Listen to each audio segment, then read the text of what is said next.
between goalkeepers, do you have a massive rival? I know Hal just touched on it there, but do you want the goalkeeper that's in front of you to make a mistake? Do you want him to drop a howler? Is that what you want?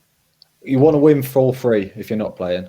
Yes, I like that. That's exactly what Paul Pescasolido said. He said he wants to win 100%. like 5-0 and the winger score and the centre-back score from a header. I understand. Obviously, when you're on the bench and you're not playing, you're devastated. You want to be in the team, but you still want the team to do well. So if we won 4-3 and the keeper made 3 mistakes, I'd be quite happy. I'd be sitting there clapping my hands, to be honest.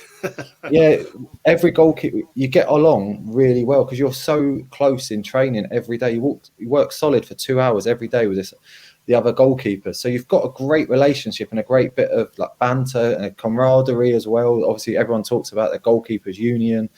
And it is a thing, but come Saturday and you're the one that's not playing, you do have that thought in your mind of, I should be playing.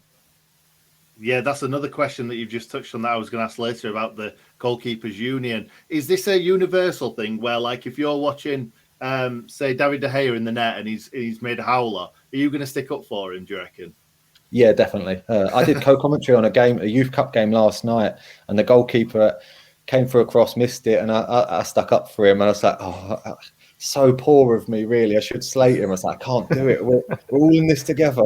So, yeah, it's definitely something that I think goalkeepers will always look out for each other. I think being a goalie, you're an individual in a team sport. So it's a total different perspective that you have on football in general. Completely. You're like seeing it all in a different way. And while we're on this, because Nick's going to go back in time in a moment, but while we're on this goalkeepers union thing, I think you were very unlucky. A lot of Blades will remember that you got injured when you were kind of in your best form at Sheffield United. George Long came in and then he just didn't get displaced for ages. Yeah. And I know you say there isn't a rivalry, but you're in that one position of the 11 where if you get injured and someone comes in and does well, you're not getting back in. And that's got to be tough. Yeah, I think obviously the season, Danny Wilson was true to his word. He said that I'd start the next season, and I did. And again, I can't thank him enough for that opportunity. But I think we was unbeaten the first 12 games of the season.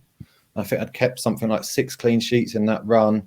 And then we played Leyton Orient away. And after, I think it was about 15 minutes, I ruptured my thigh. And like you said, George came in and did really well. But I was injured the full year. I never got back until the playoffs that year. It took me like a really, really long time to come back from. I had a 97% rupture of my thigh, and it was just really unfortunate. It was just bad timing on my own part and the club's part. But George took his opportunity to the maximum.